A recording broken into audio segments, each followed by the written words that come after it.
Olá, pessoal! Aqui quem fala é o professor Sérgio Santos e estamos juntos aqui para mais um quadro Ciência e Espiritualidade.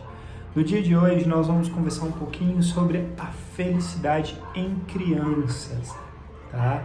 O que é que faz essas crianças felizes? Espiritualidade, religiosidade, como isso funciona para crianças.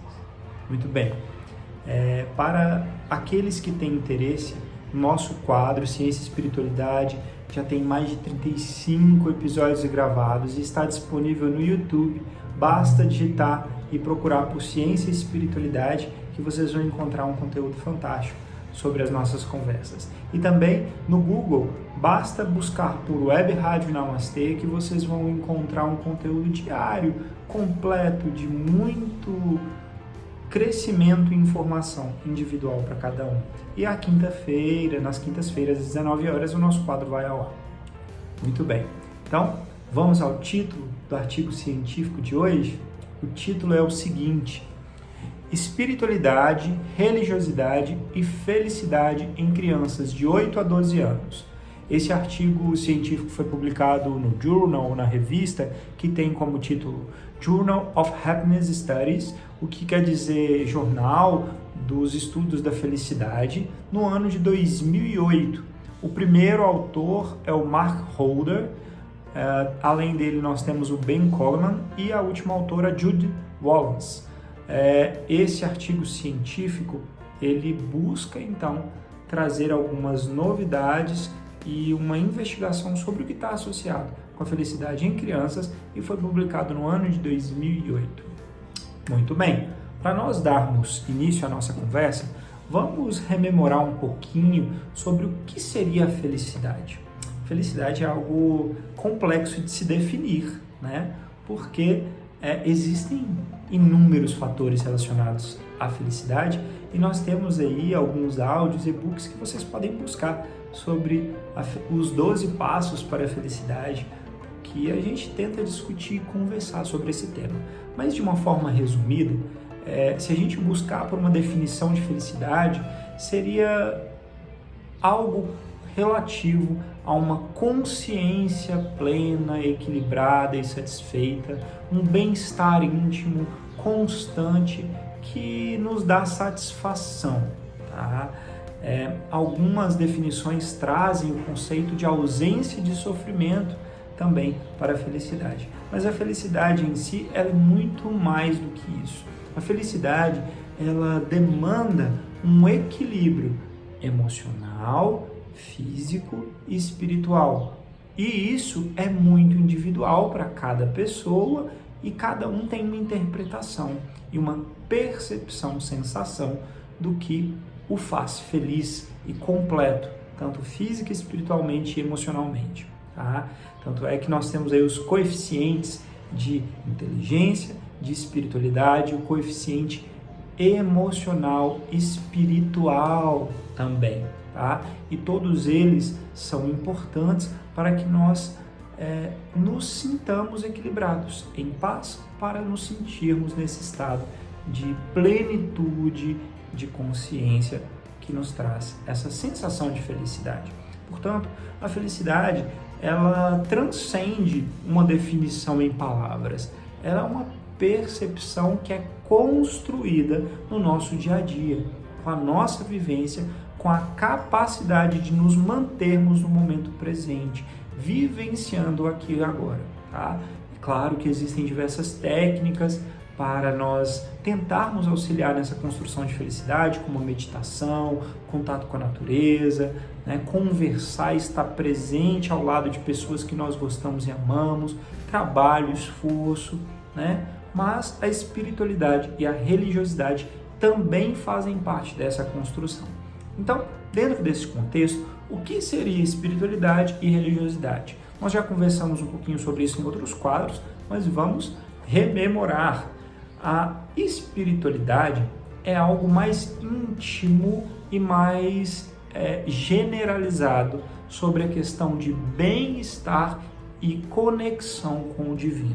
Então, Deus, o Pai, o Todo, o Universo, o que você quiser chamar, tem uma existência que nós, seres humanos, percebemos em nós. E quando nós conseguimos nos conectar com esse divino, seja por qual forma for, nós nos sentimos mais espiritualizados. As pessoas que são espiritualizadas costumam ter determinadas características de serem mais leves, equilibradas, ter um bem-estar maior, e tem vários estudos que associam a espiritualidade com práticas do bem, tá? Do amor.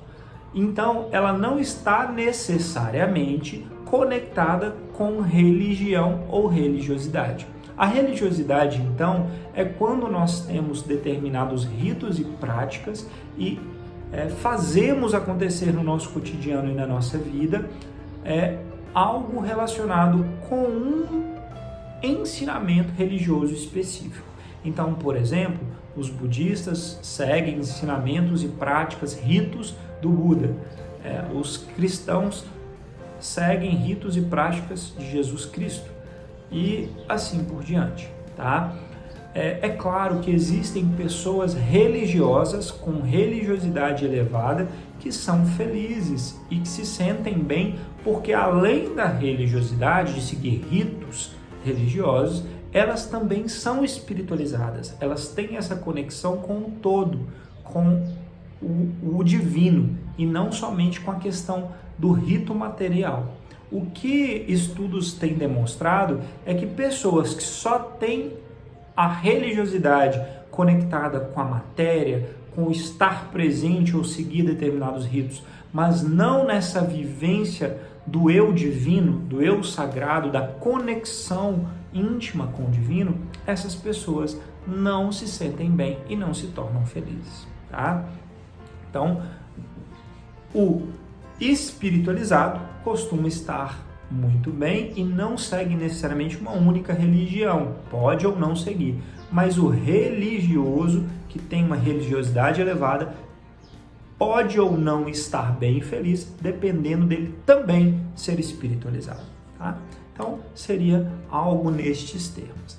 Dentro deste contexto apresentado, o objetivo, então, deste estudo científico foi associar e avaliar, buscar entender como funciona a influência de religiosidade e espiritualidade sobre a felicidade de crianças de 8 a 12 anos, tá? Por que crianças de 8 a 12 anos? Porque muitas vezes elas podem diferir dos resultados de adultos e de adolescentes. Então eles buscaram focar nessa população e encontraram resultados bem interessantes. Mas antes de nós entrarmos nos resultados, vamos ver rapidamente sobre a metodologia que foi utilizada nesse estudo. Os pesquisadores entrevistaram 320 crianças que estudavam tanto em escolas públicas quanto em escolas privadas, aplicando questionários, inclusive com emojis, digamos assim, carinhas de compreensão de felicidade ou não, que avaliavam se ela se sentia feliz em determinados aspectos e com determinadas situações, e conectando isso com características rituais da religiosidade ou espiritualizadas, que seriam de realização íntima, conexão com o sagrado, tá? Então, essas crianças foram entrevistadas e os pais delas também passaram por alguns questionamentos para corroborar o tanto que essas crianças estavam dizendo sobre os temas refletidos, tá? Ou avaliados. Além disso, também foi avaliado o temperamento, ou seja, se a criança é mais dócil, mais agitada, mais tranquila, e como isso também refletia, tá bom? Então, vamos dar uma olhada nos principais resultados e achados desse estudo? Muito bem, os principais achados e resultados científicos deste estudo mostraram que aquelas crianças que possuem um score, um índice, um alto número no questionário de espiritualidade, estavam muito mais associadas com alto índice de felicidade do que aqueles que têm somente religiosidade, tá? Ou seja, corroborando outros achados com outras populações, as crianças de 8 a 12 anos que demonstram empatia, que demonstram mais entender intimamente essas questões da conexão com o divino, são mais felizes, tá? Agora, aquelas que seguem ritos apenas, mas não se sentem conectadas com essa essência, ou seja, aquelas que possuem somente uma religiosidade, tá? E seguem somente uma religião, isso não teve nenhuma associação ou desassociação com felicidade. A felicidade esteve associada única e exclusivamente, muito fortemente, com a espiritualidade, tá? Além disso, o fator temperamento, a criança ser mais dócil, mais agitada, mais nervosa, também se associou com felicidade. Quanto mais equilibrada a criança, mais feliz ela se demonstrou, mas isso não excluiu de forma alguma o fator espiritualidade. Mesmo excluindo temperamento fora, a espiritualidade se manteve altamente correlacionada com o estado de felicidade nessas crianças. Resultados muito interessantes, né? Ou seja, as crianças que têm esse despertar, essa conexão íntima com o sagrado, com o divino, são felizes desde pequenos, né? Isso vai nos ensinando muitas coisas. Vamos refletir um pouquinho, então, e eu vou dar algumas opiniões sobre o tema. Bem, nós sabemos que os pais e os cuidadores, aquelas pessoas que convivem com a criança, têm uma responsabilidade enorme sobre a formação do caráter, do crescimento e desenvolvimento de um indivíduo. Claro, quando uma pessoa atinge a idade adulta, ela tem livre-arbítrio e ela é responsável por suas próprias escolhas. Mas enquanto ela ainda é uma criança, ela tem comportamentos que ainda podem ser moldados, pelo menos parcialmente, pelos ensinamentos e pela tutoria dos responsáveis e dos pais, tá? Isso significa dizer que se nós abrimos mão de nos esforçarmos para ensinar o que é correto, o que é bom, o que é sagrado para uma criança, nós estamos assumindo uma responsabilidade espiritual sobre a nossa não ação, a nossa inadimplência com as obrigações assumidas. Lembrando que ninguém nasce em nenhum lar por acaso. Todos nós nascemos exatamente onde devemos estar para cumprir, reviver, crescer, aprender com dificuldades, alegrias, afetos e desafetos naquele meio em que nós podemos aprender e evoluir, tá? Isso significa dizer também que as crianças estão neste meio. As crianças de hoje não são crianças de sempre. Em outras encarnações foram adultos, podem ter sido nossos pais, avós, irmãos, vai saber, né? Mas quando a gente renasce num novo corpo físico, com a reencarnação, nós temos uma chance de começar do zero, de esquecer temporariamente o pretérito para investirmos na nossa melhora. E quem é que vai nos dar a base para essa melhora? Para nós tentarmos, quando estivermos, digamos assim, mais completos na idade adulta, manifestando todas as nossas tendências e características de vidas passadas até hoje, quem é que vai nos dar a base para chegarmos lá melhores do que fomos?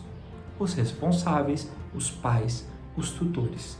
São essas pessoas que, enquanto nós estamos aí na infância, vão tentar moldar o nosso caráter à medida do que é possível, né, para cada um. Isso não quer dizer que a criança vai ter que ser fácil e aceitar tudo. Isso quer dizer que cada pai ou responsável tem a obrigação de tentar fazer o seu melhor. E aí, se a criança vai seguir ou não, se quando ela se tornar adulto ela vai querer ou não continuar em determinados caminhos, é responsabilidade dela. Cada um segundo as suas obras. Mas Cada responsável tem que fazer a sua parte.